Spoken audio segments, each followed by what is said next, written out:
this time, he only has to win one series of Hearthstone. It is Conquest, it is best of 5, but he only has to win one. However, Toastmonster on the other side, if he wins the first best of 5, he has to win another best of 5 to become the champion. There are the bans. Priest taken away from Toastmonster and Priest taken away from BigBen. So this is a little bit different. I know you were both pointing at it saying, let's talk about the bans. Yeah, we're just waving it down and he's talking about driving a car or something. I don't know what he's on about. Let me finish explaining the format. But, I mean, talk me through this. This is bizarre. Ben gets 2 goes at it. Let's find out what I'm up against.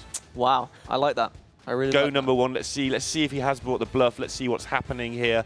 I still like my lineup in 2 goes. Let's see if I've got 2 goes at something even better than I think. And it's so interesting to see the meta develop within this tournament, a microcosm of ban decisions that has shifted so drastically. We didn't see a single Warlock in the first day of the tournament, and then it started off today with Hello Leroy leaving up a Warlock, I believe. And since then, it's just got more and more so because people have started to figure out whether it's been a Control Warlock or a Zoo Warlock. And as soon as Toastmonster figured out that his opponents were bringing Control Warlock, he felt favored with his Priest to leave it up. Well, it's time to jump into the grand final of the ESL Premiership. BigBen versus Toastmonster. And what a final we have in store for you guys at home. The fact that now both Priests have been banned away makes this series immensely more interesting, and I can't wait to see how it unfolds. Just one addition before we get into this game. It may also be that Ben realised how much he'd explained to Toast about that matchup, but didn't fancy leaving that matchup up again either. Yes, that's a very, very good point. He didn't like his chances with it in the first one, and Ben getting rid of the Warlock of the Priest makes a lot of sense as well if he's expecting basically a mirror lineup of his own. But this is a very interesting way to get things going. Ben has hit a fantastic starting hand. Double 1-drop Beast he could start things off with, followed up by the Mark of Yashraj, and even a Galaka Crawler, obviously, to take care of these pirates. But the thing he needs to be considering throughout the entirety of this series is that Toastmonster does have Galaka Crawlers in his rogue deck. He is not running Prince and instead going for Galakas and Eviscerates. Well, more like a pirate muncher. Zing. We can say that, right? You can say whatever you want. Okay, wait. Not whatever you want, but you can call Toastmonster whatever you want, within reason. However, this man, Darroch, I've got my eyes on him, and my finger gripped firmly on the bell. Your finger on the button. So how big is it? I mean, it's actually obviously really big, but how big is it to... What, the bell, or...? To get the early pirate munch? Yeah. I think it's very important to get a Galaka Crawler down and just have this sheer board control nice and early, and really beg the question of your rogue opponent to say, well, how do I answer this? Yes, this is what the rogue suffers with so drastically because you're obviously not playing Fan of Knives. You don't have the ability to clear off a wide board of minions. Against aggro Paladin, you can get it done because they all have 1 health, so you can just use your dagger, backstab SI7 agent, things like that to start clearing up. But against an aggro druid, this board is probably just not going to be going anywhere.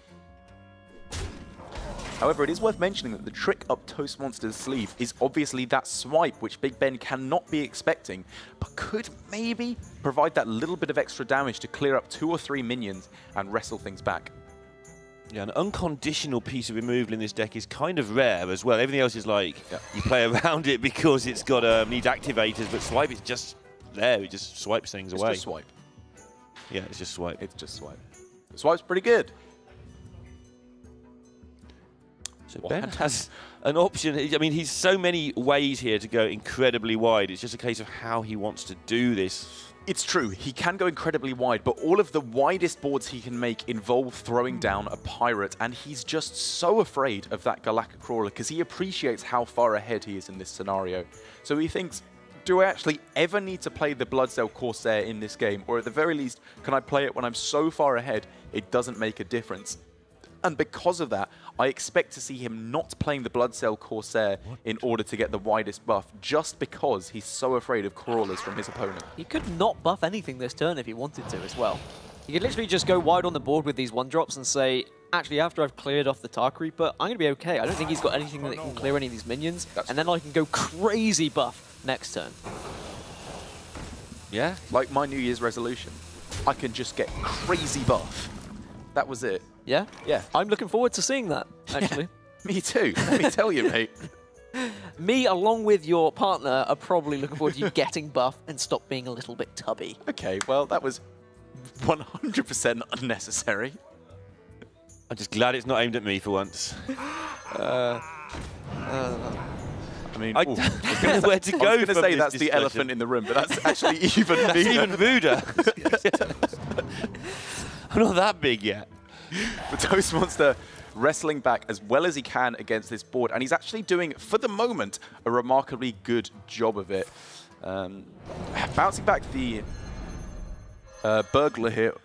What's his reasoning of going for this? Does he have to activate the Elven Minstrel on the following turn, or is he that afraid of a second Galactic Crawler? Maybe he wants to tell Toastmonsters, stop buffing your things. I'm going to kill them with this 0 cost plus a 5. I'm going to Vile Spine things. Very good point. Yep. I think it's not that, but it's part of what he's done as well. Spine, yeah. I don't think we see enough of that in Hearthstone. I don't think we see enough bluffs nowadays. I think that those kind of intricacies are amazing, and I wish that that would happen more often. If that is something that Toastmonster's doing, then amazing. I love it. Yeah, I feel that it's just an opportunity where he wants to use it on the Minstrel, really, but he might as well have the opportunity to bluff while he's at it. I don't think it just came about in due course. And this play from BigBen, I absolutely adore, of saving back the Pirates until he's in such a dominant position that Galactic Crawler will not make a difference. He's played +7/+7 for 1 mana, some of which has charge. That is beyond all realms of acceptability. Yeah, and he said he did that in the upper bracket final against Toast as well, where he did play a Pirate, a Swashbuckler, left it up, and he's like, well, if you want to Crawler that one, I've got an 8/8 Edwin. There we go. Good luck to you, because I don't care. And this is the exact... Well, it's a similar situation, the exact same reasoning. Exactly. And this is the best way to play around stuff. It's to realize, yes, I'm giving him an activation for it, but I win anyway. It's in the same way you can leave up a target for Bone Mare if you're going to win no matter what anyway. You need to realize just how you're winning the game, and this is definitely going to be leading to a victory. It looks like Toast is going to keep back this 0 mana Swashbuckler just as an activator for something as well. By the fact he didn't play it to start with, you would definitely play it first if you were going to be playing it this turn. Good point. I'm just not really sure what he was anticipating doing. Obviously, the only activator combo he had was Elven Minstrel, but going Swashbuckler Elven Minstrel is 10 times too slow to be able to pull back any kind of a resemblance of board control in this position. I mean, maybe he felt he needed to top deck the Vile Spine to have a chance. Maybe he just felt, I'm playing for my 2 outs in my deck. Or maybe it was just saying, I need to get Starfall off of this Swashbuckler on the next turn if I'm going to pull it back. It's stuff like that, because obviously he's so far behind that he needs to be making weird plays. And I can, I can see why he'd go for it. Just 1-off lethal now for Ben as well. Just putting Toastmonster so low, and we're going into turn 6. He doesn't have a Bone Mare opportunity. I think this is gone. Yeah, just brown bread. Trying to think of what could wrestle this back for Toastmonster. Something like Fate Spinner got here, and then you eviscerate your own thing. There's not even the mana for that. It's silly stuff like that that could clear the board. But it's just not available, so it's going to be game 1 going to BigBen with his aggressive Druid This deck. just helps the confidence of Ben as well. I spoke to him earlier and I was like, is this going to be an M&M final? Are you going to be facing Mysterious? And he was like, yeah, probably, but either way, it's just going to be a quick final anyway, because I'm going to win. And he was like, why? And I was like, I said, why? He said, I am the best player. That's why I'm in the grand final. And I'm like, all right, I love that. I love the confidence. And it's not false confidence either. Absolutely not. He's got evidence to back up his claims, obviously coming second last year, or Second DreamHack. He was top 4 and had a great chance, but it was he was just outpicked by Green Sheep. Yeah. He's won at Insomnia, he's won the Swiss and then finished top 8 by Top Seed Curse. Twice he's done that. He's come so close. His career is longer than we've been making out. He has been playing competitive Hearthstone since 2015 at least. Yeah. You'll never do anything. You earn whatever you win, but it would be good for him. He'd be really delighted to finally have a trophy to go alongside those pickup of monies that he's had. And that's what we like to see in the finals. One of the newest players to the Prem in Toastmonster up against one of the oldest hands to the UK scene in BigBen, and both seem very evenly matched. Yeah, Toast is not going anywhere. We're going to see a lot of this guy win or lose today. We are going to see him in the same breath of these other guys instantly next time. We're not going to underestimate him ever again. Oh, and here we go then. All right. See you in a couple of hours. I mean, yeah, I'll let you guys cast this one. I'll be right back. Okay, so here we see the first Control Warlock mirror of the tournament. Toastmonster throwing away everything that isn't Blood Reaver Gul'dan, and that tells me a lot about his strategy, because obviously we're not expecting a Q block, I would say, in this particular matchup, because it seems like most players have agreed that Control Warlock just to completely shut out aggro is the way to go. So given that he can't find Skull of Manari and Doomguard, things like that, what is he looking for most of all in this matchup? I mean, yeah, you just summed it all up pretty much. He's just looking for that Gul'dan, I think. Ben has kept the Lackey, so interesting to see if he does get anything from that that's of use, because you can try and get a little bit of pressure out of it, or at least force your opponent to do things. Maybe there's an Azoth that he gets going by getting the stuff out of his deck. Yeah, I can respect the keep of Possessed Lackey, because given how bad the vast majority of your deck is in this matchup, it's definitely one of the better cards. Just pulling out a Void Lord early to protect yourself, deal a little bit of damage, makes some sense. But depending on how they've teched their lineup, I think is going to change how this matchup goes. Because if both of these players have Rin, they're just going to be looking to find that as on curve as possible, or as early as possible. And if not, maybe they just slow down with the tapping altogether. Yeah, it depends what there is. If there's N'Zoths available as well, might be a thing. Like you say, if somebody's got Rin, that's a thing. Maybe they have... maybe there's a Gnome Ferratu in there somewhere. Yes, that is very, very possible. In the Taiwan Major, obviously Fiber and Purple put single or double Gnome Ferratu in both of their decks to completely dominate the mirror.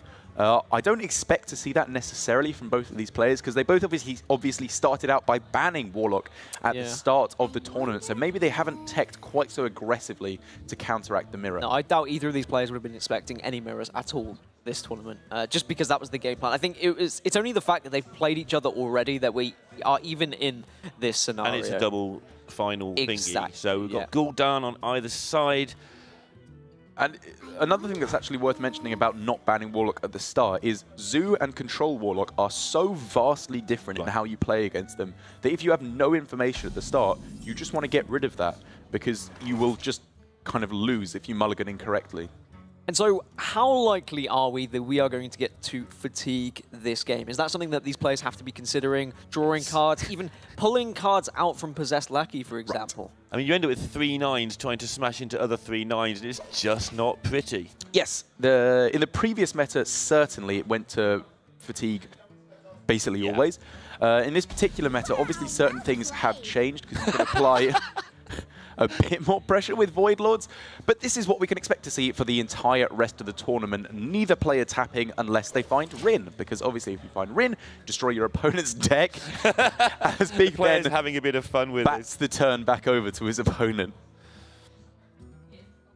But yes, this game is going to be going on for a very long time, and that's why Gnome Ferratu is a good card in this mirror, because if you're playing 30 cards against your opponent's 29, you win.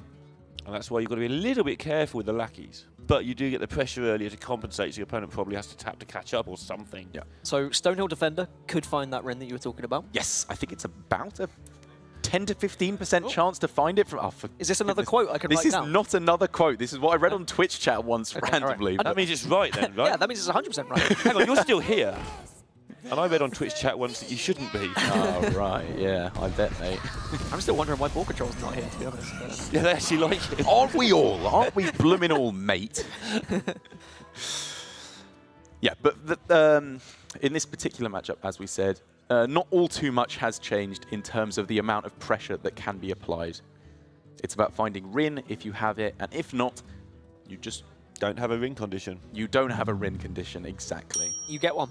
You get one because that made me giggle in my belly. You know those little belly laughs you get? Yeah. Like when you're at school in assembly and you're not allowed to I don't have any little belly laughs at all, but yeah, I get laughs. I appreciate that one. And so that is what Ben is looking for most assuredly off of this Stonehill Defender. Whether or not he finds it is an entirely different question. Oof, not available.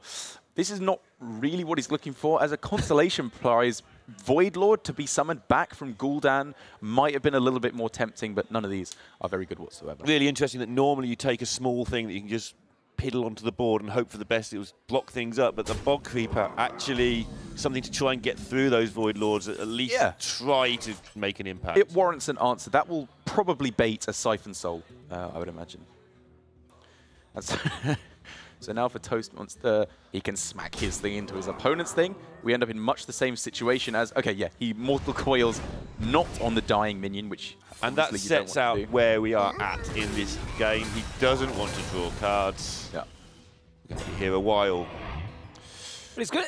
The thing why I'm appreciating this game is because we've spent the whole tournament looking at priest mirrors and how the priest and how people play priest, and there's been the discussions of how much warlock have actually people played leading up to this tournament. If they expect it to be banned, have they been practicing? Ball Control rightly answered saying yes. If they're bringing anything, they should have practiced it. But Ball's would they have practiced got a mirrors? lot more time to practice. I mean, you can't practice more than 2 of these in a day because each game takes 12 hours. That's true. So you've got to sort of draw the line somewhere. But no, realistically, you don't need to play it many times either to learn what's going on, because it fairly quickly becomes apparent that no one can make any progress. But like you say, they're not all ball control. They don't all have 16 hours a day of intense Hearthstone time. That's true, but Toastmonster here, I would say, making some plays that are debatable, using quite a lot of resources just to keep his opponent's board clear.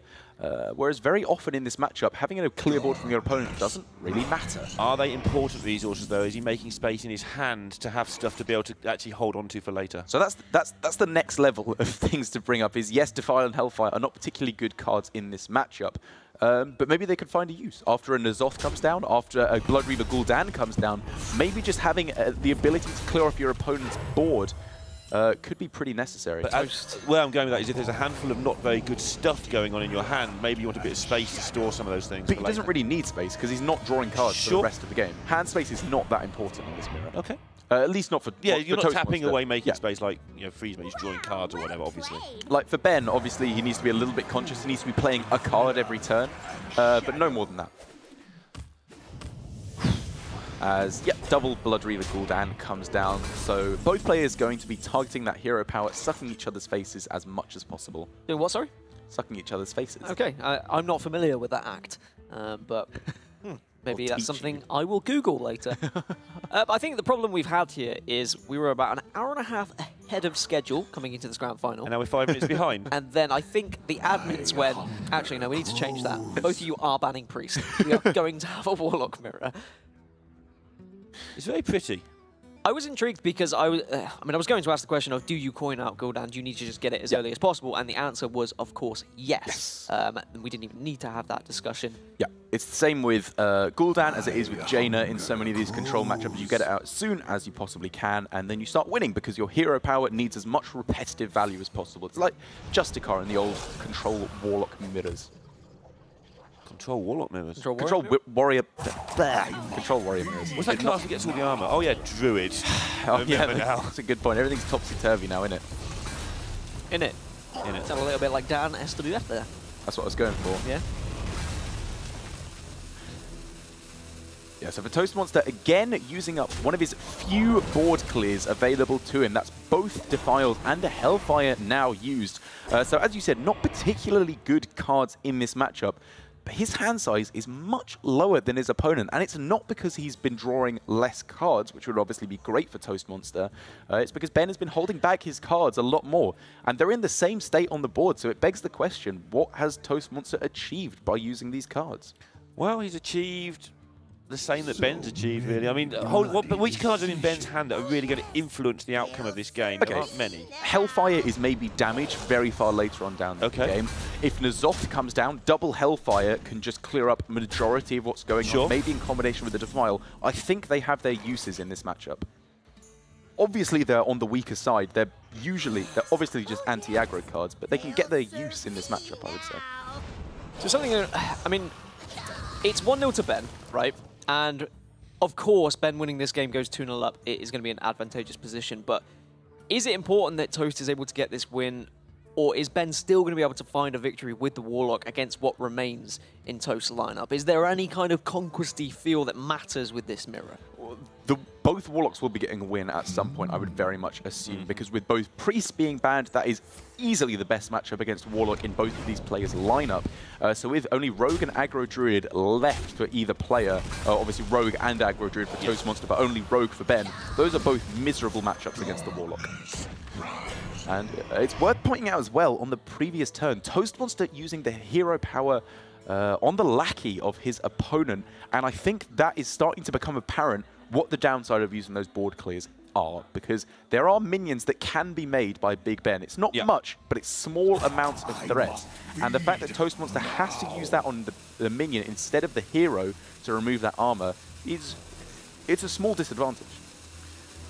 These games are absolutely draining. You see both players here. You've got to pay absolute attention. At the end of it, I know they haven't played that many matches today, but they're long days. Even with quick matches going on today, you still got to hang around the players' area, just killing time. You want to get on with your next game, but actually you've got to talk to somebody about their zoo deck or something. Yeah, it can be pretty mentally taxing indeed, I would say.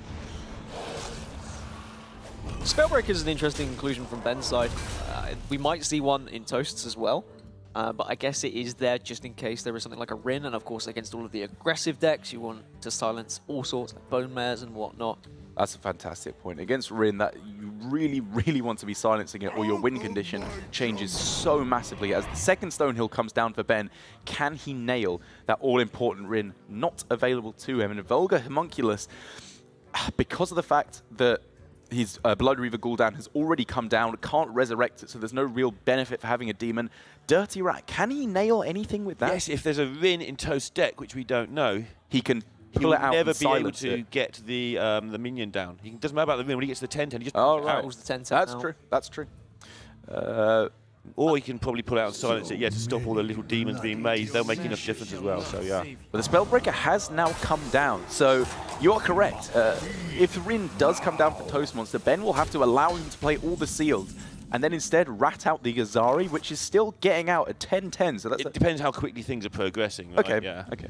How common is Rin, though, in this control lock build? I know I was watching Boar play earlier, and he had never get to see it. Right, yeah, so if you are expecting the mirror or whatsoever, very, very common indeed.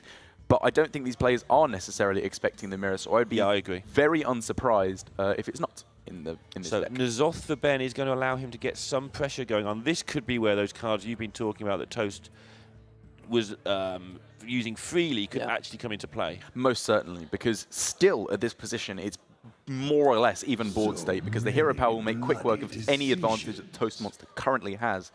And so for Ben, having that N'Zoth, if he can push enough damage to the point where the hero power can't heal it back up every turn, that's actually an advantage that could come into play quite in quite a big way once it gets to fatigue. It's quite nice using N'Zoth now whilst you have the mana to do so, where your hero power doesn't really matter this turn, whereas later on, you may need that extra health from the hero power. Shows what the meta's been like. I spent about 3 seconds there working out if he has to play around Psychic Scream.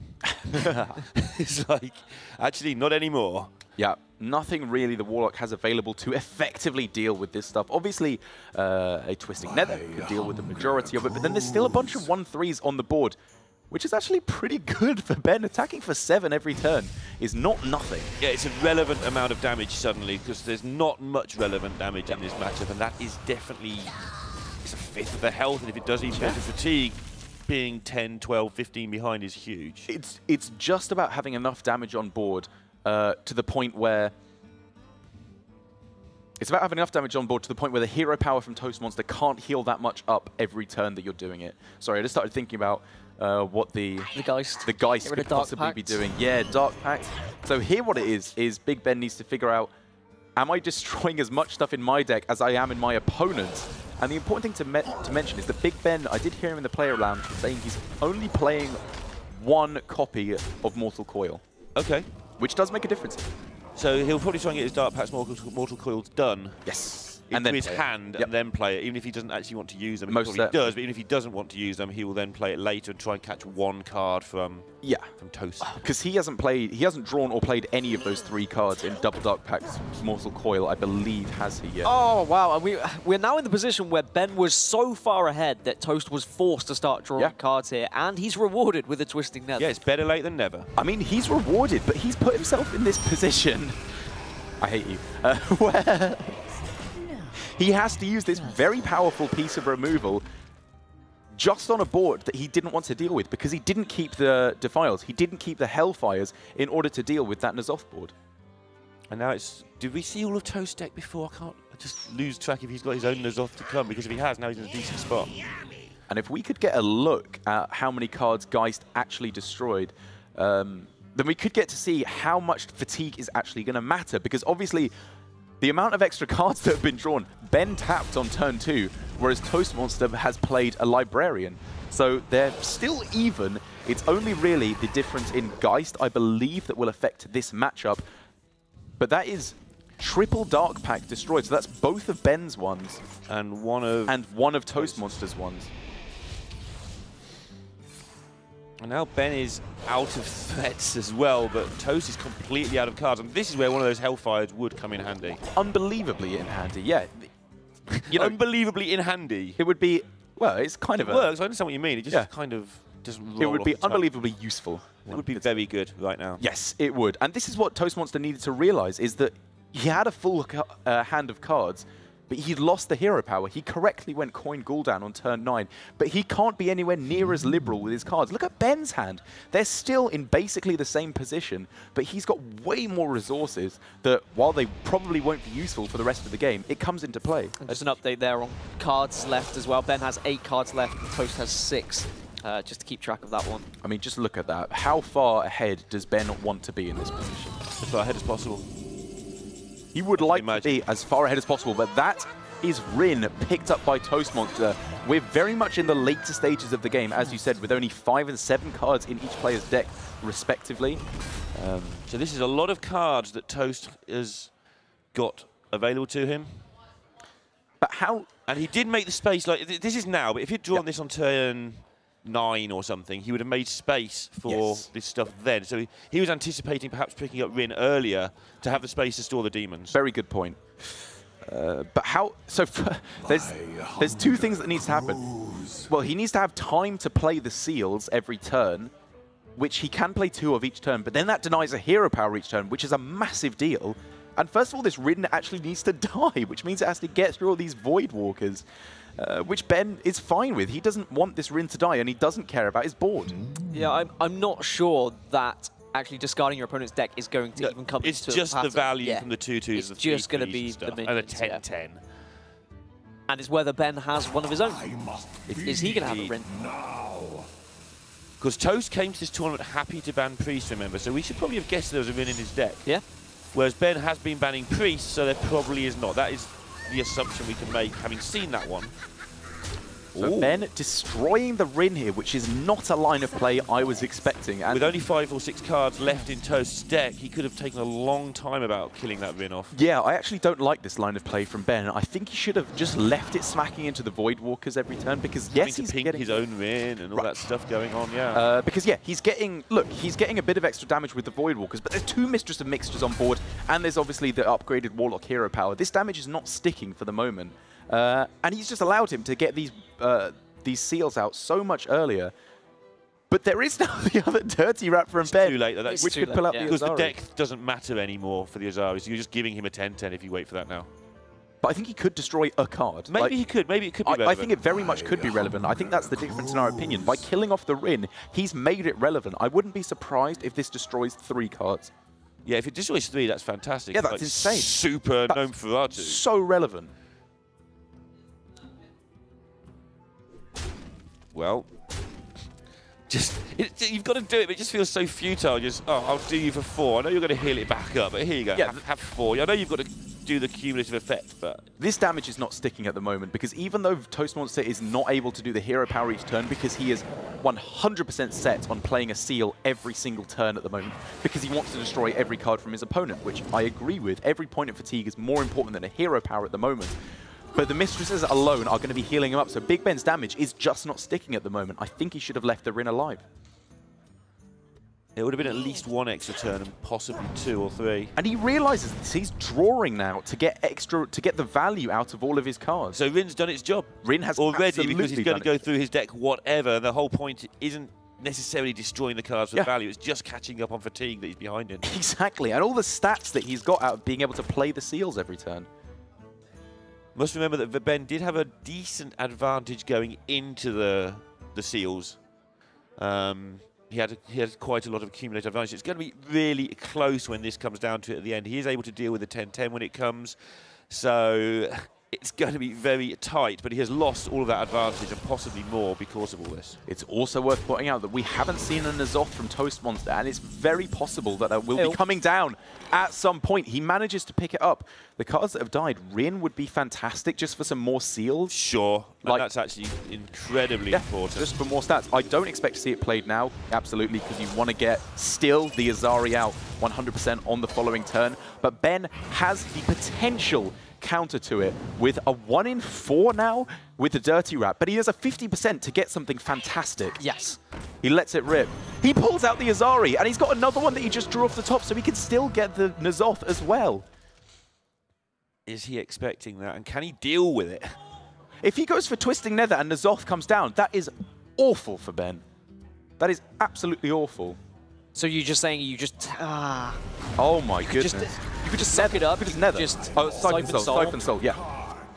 Instead now, Toastmonster plays Corruptor. If he gets Rin as well, there's going to be so much value, which he does. And now Ben's got to deal with that. He's going to lose this game of Hearthstone. He's got to pick himself up straight away. So if Ben can clear this off, he's winning. He's winning this game. He's got double Hellfire hero power, which leaves only a N'Zoth and some 1/1s on the board, or he could just kill the N'Zoth. The Rin's going to do it all again. The Rin is going to start doing it and there's this all corridor over creeper again. that just randomly appeared in the deck as well. Well, we've seen the first one. Hi guys, I'm going to cost 0 next turn, because that really matters right now. Not. Is there anything significant left for Ben? That's the real question. Is there anything he could draw? Does he have a Rin of his own? He could have a Rin, but he's been banning Warlock all day, so there's a very strong chance he doesn't. Whereas Toast's Rin is less of a surprise because he has been planning the Priest. So he's looking to get a Defile clear here, which I think is available. I think if he does some damage to the Void Lord first, then it's a complete clear, whereas with this line of play, it's not a complete clear. Was Ben a little bit hasty earlier with his Spellbreaker? I think that...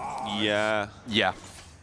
I think so. Especially when you've left this up to see what it is.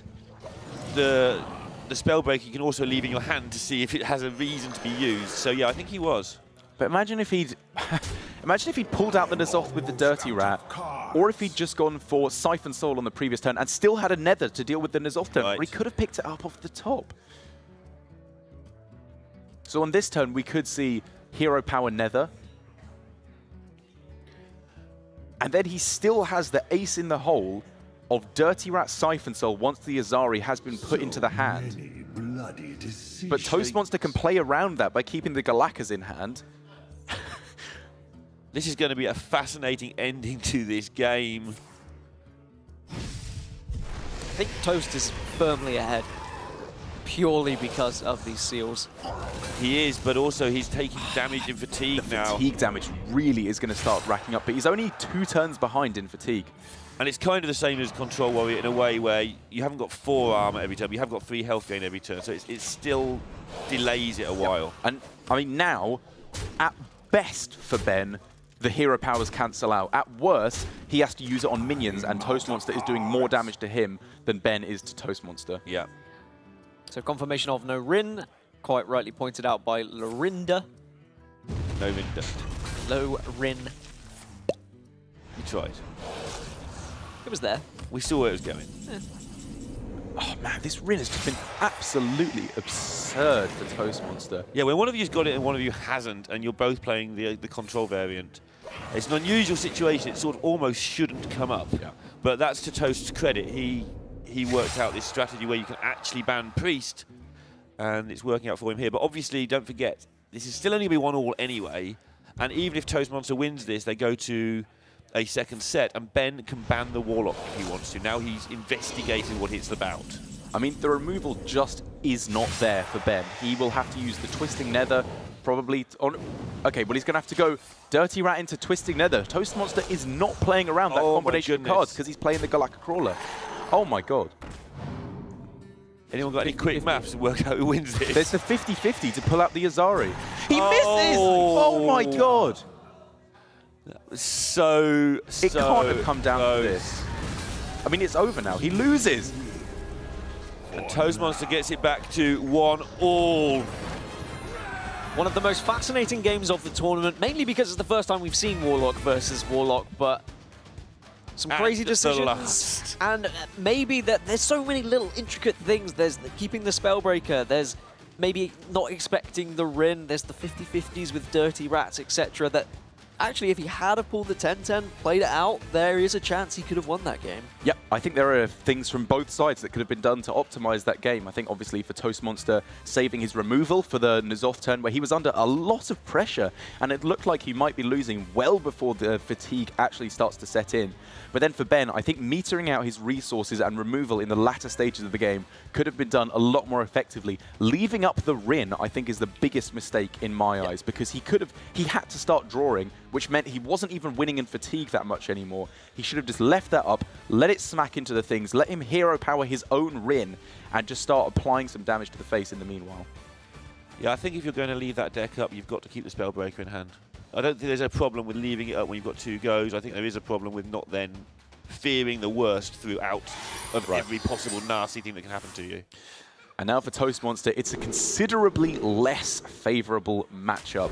I would assume that taking out the Keleseth would hurt your chances a fair amount, but how much, I'm actually not certain, because the ability to get reach for lethal through a Void Lord, it's something I haven't tested and could actually be pretty impactful. Yeah, there's eviscerates in here for those who haven't been with us all day, so no Keleseth, which means you don't get that early burst, but a potential 8 damage to the mush is a lot. It is indeed, but then you take the downside of Keleseth leaving by not having Keleseth, your minions are all very vulnerable to removal. Defile will very probably clear your board, as will Hellfire, and both are available for Ben, as is Lackey Coin Dark Pact. This is an absurdly good starting hand for Ben.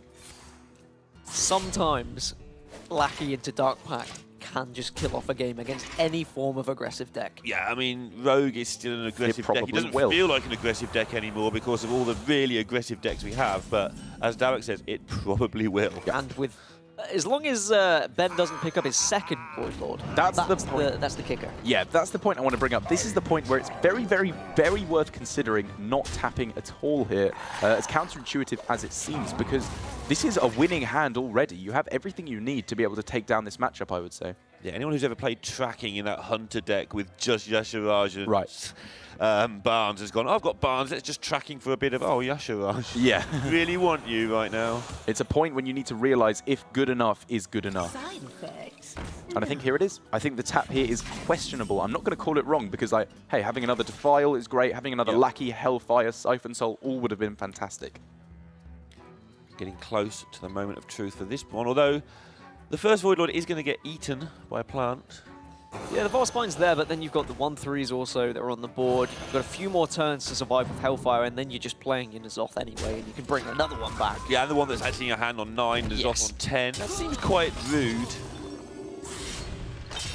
And this was the situation we spoke about during the mirror. We said, when the Warlock goes up against one of the other decks, how comfortable are they going to be anyway? The answer was pretty comfortable, and we're seeing why. BigBen sitting back, wondering how do I meter this out best of all. He can obviously just go Hellfire to be able to clear off most of the board. He could go Lackey into Defile to clear off the same amount of board, actually. But instead, he's getting out this Lackey a turn earlier, so that was hoping to clear the board. Spellbreaker. He's trying to remember exactly card for card what he's up against. Good point. Presumably that means there isn't one, because I don't remember if I've watched a lot of decks this weekend. Oh, I'd be very surprised if there's exactly. This list. Yeah. Toastmonster was going in with a ban Warlock strategy. And so now for Toastmonster, because the clear didn't come down on that turn, he doesn't have the ability to go Creeper into Valspine at the moment, which is kind of unfortunate. But he could trade off 2 of his guys, it would bring down to 1, and then he could just sacrifice the remaining Firefly into the Void Lord and then go Corridor Creeper Valspine.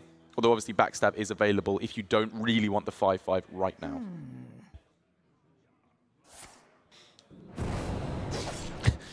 Can't play it quick enough. Yeah. He knows this play would never happen if there wasn't a Void Lord. And if you're going to be dealing with a Void Lord, this is a great way to do it because he actually still manages to get the Creeper in. And And he's basically trading a backstab for a whole bunch of minions on board. And weirdly enough, Ben coining it out means that now he's got longer to wait before he can get his next one down. If he waited for a turn and taken a little bit to the face and sort of delayed the lackey, actually he may have been in a better position, which is really weird. It's true, but he's still in a fantastic position. The fact that he's got a fully upgraded Spellstone now, in addition to double Defile, is going to be very powerful indeed in his attempts to wrestle this back. And something we hadn't spoken about, Bane of Doom could make a difference. Uh-oh! Yeah, it does make a difference, but not just not a good launches one. the air there. I mean, that's not that bad for Toastmonster. Right. Considering you could get a Void Walker or a Blood Imp, something really poor like that, a 5/5 pushes a lot of damage in this situation. Slightly different atmosphere between the players from Leroy and Dan earlier. Very true. Much more amicable between these players. Yeah, BigBen even saying to Toastmonster after the last series when they both met in the play round just how much he enjoyed playing against him. He thought it was a thoroughly well-played series. This is why Toast is going to be a really good player. I mean, he is really good. Why he's going to be a player that we see a lot of. This is his first tournament on the stage. He just hasn't looked like he's on a stage at any point. Yeah. Most people, even the good ones, look the first few times like that. Toast just getting on with it. Humble in defeat as well. I mean, we speak a lot about our Hello Leroys, our Dans, who are really entertaining when they're winning and stuff, but let's be honest, when they lose, sometimes they're not so pleasant to watch. However, Toast, he's been there. Like, I mean, the disguised Toast cosplay that he did at Halloween, those kind of things, he's got that kind of funny, quirky attitude, but he can also knuckle down at the same time. Wow, and from Ben here, like a horrible turn, because he didn't play the Spellstone, which is what I was looking at first of all. Doesn't tap first because he wanted to play this first, but now he has 10 cards in hand and is forced to just play the Dark Pact here on a minion with Taunt. He's just burning a card now. He took 2 damage for literally no reason. And this is all going back to that coin from earlier. This is lethal next turn, I believe. So close to lethal already. The coin from earlier, which got the Void Lord down a turn earlier when there's only 4 or 5 damage available, he hasn't got that coin now. This is a key thing. He's not such a good point. Other stuff up right now. Bye. Yeah, guys going is not a particularly big deal. And you've got Leroy Jenkins Shadow Step next turn. I mean, if the Tar Lurker comes down, that's game over.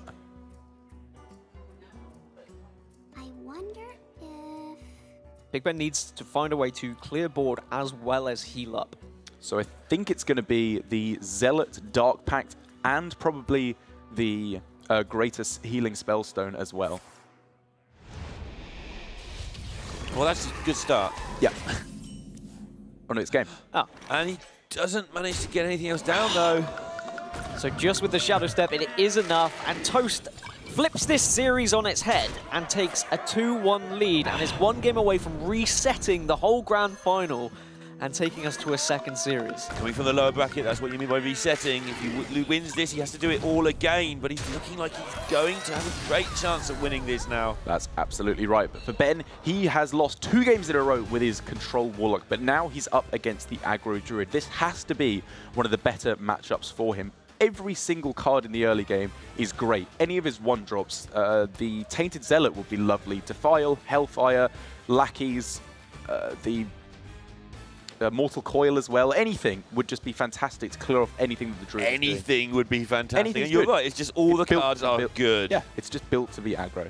Ben not happy with...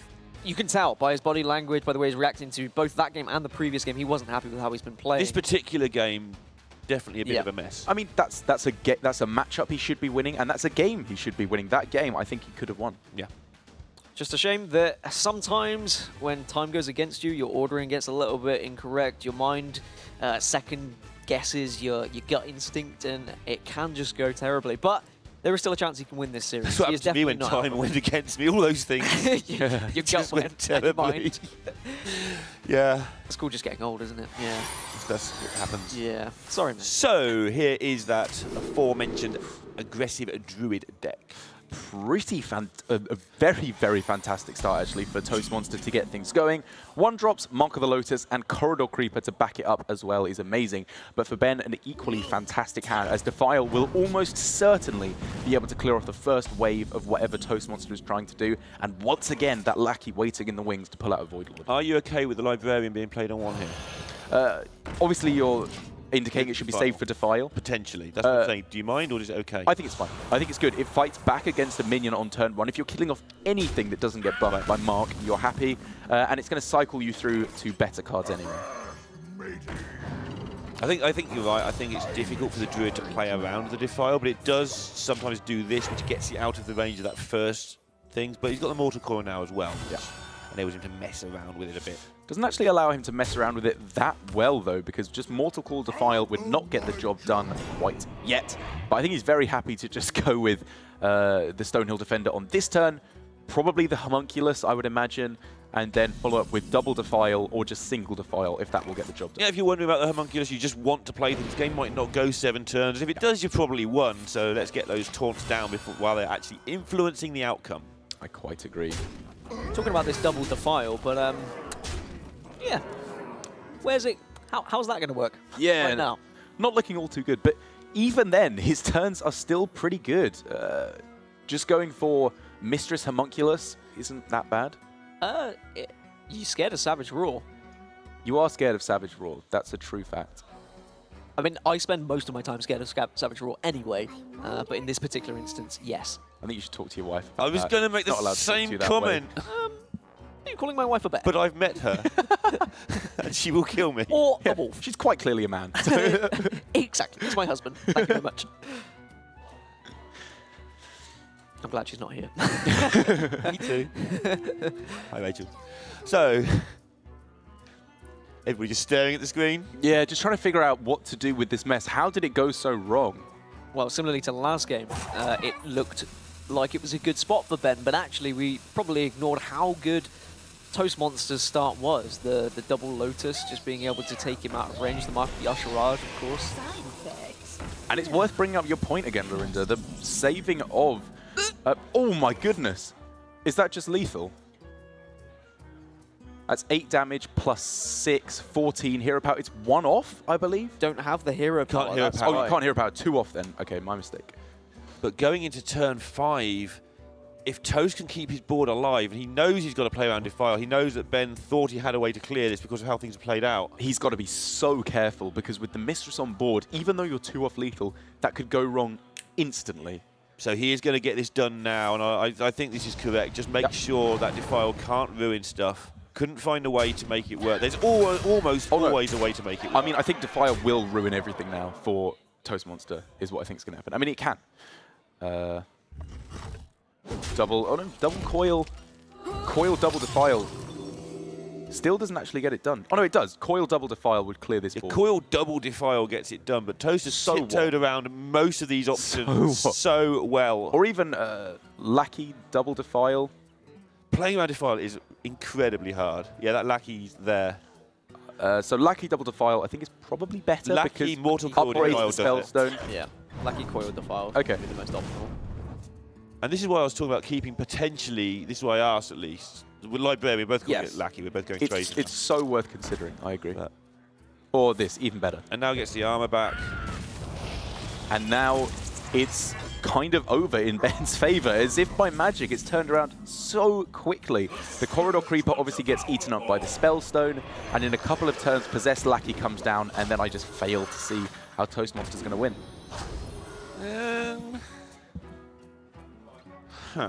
This is so good for Ben. Yeah, I'm trying to find a way where you're wrong, but I can't, which is a shame. I've been trying to do that all season long. All season I've been trying to find a way. I am 100% certain it's there. Psych, that was the time I'm wrong. But yeah, Ben finally turning the corner. Just the heal enough is going to take him out of range. The fact he has Defile plus Mortal Coil in case there was any shenanigans as well, that Toastmonster just filled up a board yet again. Yeah. Of course, with the Treants, that would just be... He'd be like, oh, okay, maybe I can fill it up, but Hellfire's there as well. Yeah, and Ben will make sure he's keeping a removal option, an AoE clear to clear off the living mana if it were to come down. And outside of that, there really just is nothing that can be done. He just needs to make sure he's not dying to a random Savage Roar off of the top, and he should be just fine. Yeah, so he takes himself down to 9 with the Hellfire. Still 1 minion left on board. Yeah, he's taking his time as well. He's aware that he's made one or two mistakes in this series. So even on the more obvious plays now, he is actually just making sure and double sure, just getting himself ready for this next game as well. Yeah. And it would, to be honest, be kind of better for Ben if Living Mana was played here, because then he could go Lackey, Coil, Defile, and pull out a Void Lord, destroy the whole board, and he wouldn't need the Defile anymore because the Living Mana would already have been played. Whereas I think he could still very happily just destroy his own Lackey with Coil and Defile because it pulls out a Void Lord, and then he doesn't lose. What does he do here, though? Because if you don't clear something... It was Nether, I think, can't you? Quite happily. You could, but the thing is, if you don't clear anything, then you put yourself in Savage Raw range. Yeah, but Nether clears everything. Yeah, but he didn't play it. Yeah, he didn't play it because he wants to pull out a Void Lord right now. Okay, that's fine. Yeah. This is fine too. I was looking at going for the Nether now because then you actually have a use for it, whereas with this line of play, the Nether probably doesn't get played. But even with the perfect pickup of Savage Roar, the N'Zoth will come down in time to pull back the Beetle, the Mistress, and the Void Lord, most importantly, to pull this quite securely in Ben's favor. Yeah, Toast has obviously seen a route to victory who would have given up by now, but I can't see what it is. Well, he's thinking there's no clear. I play Living Mana on the next turn, and then I Savage. That's actually always the answer. Yeah. If you look up stats for Living Mana's win percentage, it's really, really low because it just ruins the deck because everyone hangs on just in case Living Mana. So it's one of those cards that is actually just played so often in this situation when you've already lost because you don't know you've lost. Right, of course. And there, with Power of the Wild, I think it's probably going to be a concede from Toastmonster in this turn or the next, and that will be bringing it up to 2 games apiece. Ben will be 1 game away from being the champion of this season of the Prem, and Toastmonster will be 1 game away from taking it to a second series to become the champion. I don't know if it is an instant concede, because if you do win the next game, you go into another series, you might want to... Oh, wait, has he seen the whole deck? I think he has seen the whole deck. He's seen the whole deck. I was going to say, if he hasn't seen any of the cards, then I can understand him still just playing it out. The main important thing is he knows there's no Rin, because that's kind of the biggest tech decision that could change how he plays. But there we have it. Going to a Game 5 then in the Grand Final, and I think it is what it deserved. If Toastmonsters take the victory, we reset once again, and we go into another game, another best of 5. But Ben, as Darok just said, 1 game away from lifting that Premiership trophy. We're trying to. And I know he would be over the moon if that were to happen, as would his organisation, M&M. Yeah, this is what he needs to cement his reputation as a strong UK player, just that big victory, because he's got seconds, he's got top 8s, but he hasn't found that big win quite yet. And in order to do so, it's a tough one. I hear conflicting things as to who you would rather be in this matchup. I'm definitely starting to think it's the Aggro Druid because of their ability to go so wide on the board and the Rogue's lack of ability to deal with a wide board. But it's Tempo Rogue. There's always just a way to completely blow out the early and mid game. Yeah, I think I agree. I think I like the Druid more than the Rogue here. We've discussed multiple times about how it's just so hard to deal with those really wide boards as a Rogue. Digital Warfare taking on M&M. Yeah. Look at both of those starts as well. Yeah, LSS available for Ben, but also the early aggression from Toast is right there. Yeah, it's going to be a quick one, however you slice it. Bone Mare is not a particularly strong card quite yet, although maybe that could provide the final push you need to lock out this game, but it's looking like it's not going to get anywhere near to that point as Toastmonster picks up one of the most explosive hands I've seen in a very long while. Yeah, the Kellerset's weird here, right? It's just going to have like 3 turns of impact, which might be enough. But it's not going to have many. Yeah, Patches is the difference. It could just buff Patches and it would almost be worth it, to be honest. This is just ridiculous, though. Yeah, this is absurd. The fact that you've got the follow-up of a Savage Roar at some point as well, after you're going this wide, you already said it yourself. Rogues struggle with dealing with wide boards. So that means Toast can continue to go wide and then continue to have this Savage Roar just waiting as the final kicker. Tar Creeper at least does a little bit of damage to that. Yeah, it does, but so did Swashbuckler Hero Power. If he does reset this bracket, it's the 3rd time in 4 Prems the bracket would have been reset. Wow. Which is weird, because you think the guy who goes through the top bracket is going to be big favourite. But the only time it actually didn't happen was when Jamboree just destroyed everybody. Right. And Boar actually won the bracket reset. I'm talking about bracket resets because look at this. So wow, interesting plays on both sides here. From Ben, I was looking at just clearing off a couple of the minions with Swashbuckler hero power. You can kill off the Patches and the Raven with Patches and your Dagger. And then from Toastmonster, keeping the Raven alive as opposed to these Patches to get in 1 extra damage, but leaving a Pirate with more health dying when you have a Captain in hand seems a bit shaky. There is the ability to deal with This guy's tough. a reasonable amount of this board from Ben. Yeah, he's pulling back very nicely. It was looking all doom and gloom. That Oh, changes wow. things considerably, though. Wow. And that may well be the final nail in the coffin in this first series. Yeah, that's just such a ridiculous... I mean, it's always a ridiculous tempo swing, but in a game where it's only going to go 5 or 6 turns, it's so important if you basically gain a whole turn. Unbelievably important, yeah. I think it's worth pointing out as well that Toastmonster would have been even further ahead in this position had he decided to kill off his own Raven rather than his own Patches, because it wouldn't have died to the dagger from his opponent. But yeah, he's put himself with the Galactic Crawler in an even better spot. That innovate's actually really good. That means really you've good. got a coin on turn 6 that you can coin out the Bone Mare. If Toastmonster leaves anything alive... Like you, like the opponents. Yeah, if you are alive next turn, you can innovate out that Bone Mare. And I don't think he can clear everything here, even with the Captain buff. But when would you ever play around Bone Mare, though? You're not going to. No, you wouldn't. But there's the pickup of What's living mana. happening? This has just been power card after power card Right, for they're both just players. absolutely... It's hurting. The Pirate's Cove. But actually, without playing living mana now, the Bone Mare can come down if Toastmonster isn't clearing everything, which he cannot. Yeah. And this this match is just nuts. Like, it's just been crazy card after crazy card. And so then it can be 6 damage left on board by Ben, which means after the attack, he's not dead on board. Just going to watch Toast's reaction here, because he thinks he's won this game of Hearthstone and he's resetting the bracket, and he still might, but I want to see how he reacts to this. This living mana is going to be absurdly powerful. Ben needs something else. Another Bone Mare? Another Bone Mare would help, but even then, it's going to be, what, 6 living mana treants that could be pulled out here. Yeah, he can get the 6. He's just putting one of the 3 attack minions first if he wants to. But again, another Bone Mare? Yeah, just look at the pressure that's coming back from Ben, actually. Stop doing that. Another Bone Mare, and I think Ben could take this game. Yeah. I mean, the treants, yeah, okay, but they need to still battle through all those taunts. He can just push for lethal at that point. Yeah. The Innovate has made an unwinnable game for Ben a possibility. Still a slim possibility. So the living mana, obviously filling up his whole board with it, can take out the SI7 agent on the following turn, as you keep saying. Could have chosen to have slightly fewer minions there and slightly more mana going forward if he wanted. Wrong 7 That's drop. true. Only by 1 mana. Yes.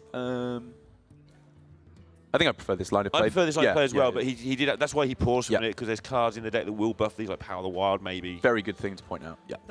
And as far as I'm aware, I don't think there is any way of trading effectively to actually stop yourself from dying. So I believe we are going to another best of 5 between Toastmonster and BigBen. Despite the lead Ben carries through from the winner's bracket, Toast now has come back. And we are going to go into a second grand final, essentially, which is absolutely incredible. And I'm glad you said it's another, not a repeat, because Ben has the option to ban out something different this time around. And maybe he will know now. His Warlock is so unfavored Let's go back in to the mirror. banning the Warlock. Maybe just leave the Priest up this time, which is what he did the first time around. Didn't he like won. it. Investigated to make sure this wasn't Zoo as well, and now he knows the situation. I think we'll see a different best of 5. That's right. He's got the extra information, but those small differences make all the differences in the world as Toastmonster